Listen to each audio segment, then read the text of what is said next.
In this video, we are going to talk about the top 10 popular beliefs about hell that are nowhere in the Bible. So before starting, please like this video and subscribe to this channel for future updates. Hell has been shown in countless various ways, from the exquisite paintings of Hieronymus Bosch to the overwhelming pulp of films like Constantine. But the Bible does not contain its most popular components, such as hellfire, tortured souls screaming, or horrifying demons.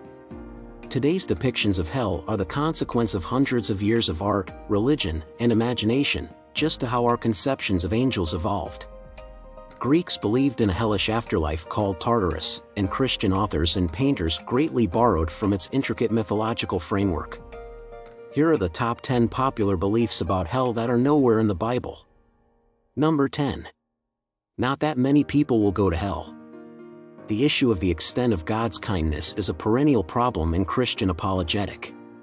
Even while verses like the one above seem to suggest that most of humanity would eventually perish in flaming misery, God is meant to be an eternally forgiving God. It would seem unavoidable that the majority of the human species would perish if one believes in biblical inerrancy, which holds that the Bible is without errors or flaws. Number 9. God enjoys the suffering of sinners.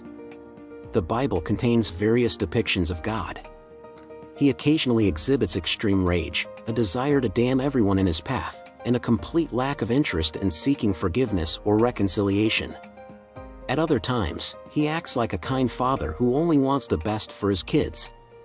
Which should we believe, then? That question doesn't have a simple solution. Nonetheless, there is ample proof that God delights in receiving sinners back into his arms rather than condemning them.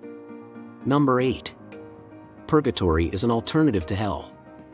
According to the purgatory idea, there is a transitional, hellish area in the afterlife where one's sins are burned away, or purged, in order to make one ready for heaven. Purgatory is not unclear or susceptible to interpretation, in contrast to other Bible topics. Simply put, there is no support for it in the Bible. Number 7. There are different levels of hell to punish different sins. Dante is to blame for this. The Bible has absolutely no indication that there are several circles or zones in hell or that the severity of punishment will vary depending on the transgression. Instead, the Bible views all of the doomed as being sinners and non-believers who will be thrown into the lake of fire collectively. Number 6. Babies don't go to hell. The fate of unbaptized children is among the most challenging issues in Christian theology to resolve. Although baptism is the only means of entering heaven according to theology, a loving God would undoubtedly not send children to damnation. Christian philosophers created the concept of limbo, a realm where unbaptized infants could avoid punishment, as a response to this query. Number 5. Hell is heavily featured throughout the Bible. Hell receives a lot of attention in the contemporary church, so it stands to reason that the Bible would also place focus on it. The truth is that there are no references to hell in the Old Testament.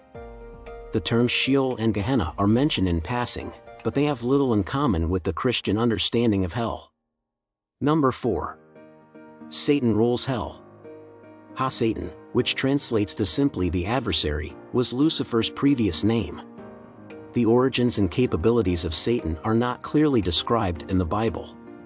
Only much later, through Dante and particularly Milton, do we acquire our conception of Satan as a strong, eagle-like demon, also known as the Lord of Hell.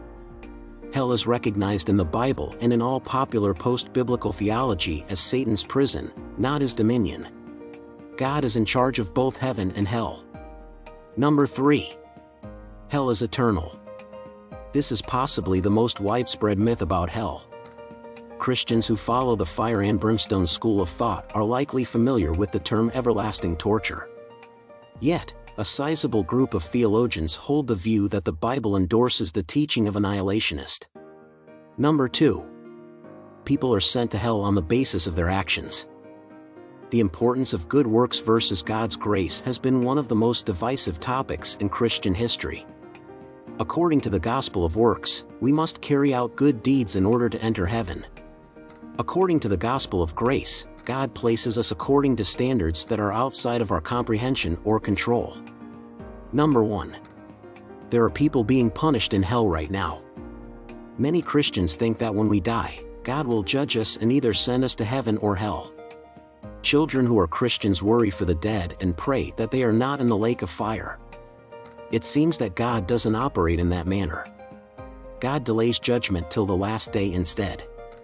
According to the Bible, only Satan and his demons are currently incarcerated in hell. What do you think about our video? Let us know in the comment box below. Please like this video and subscribe to this channel for our future updates. Thank you.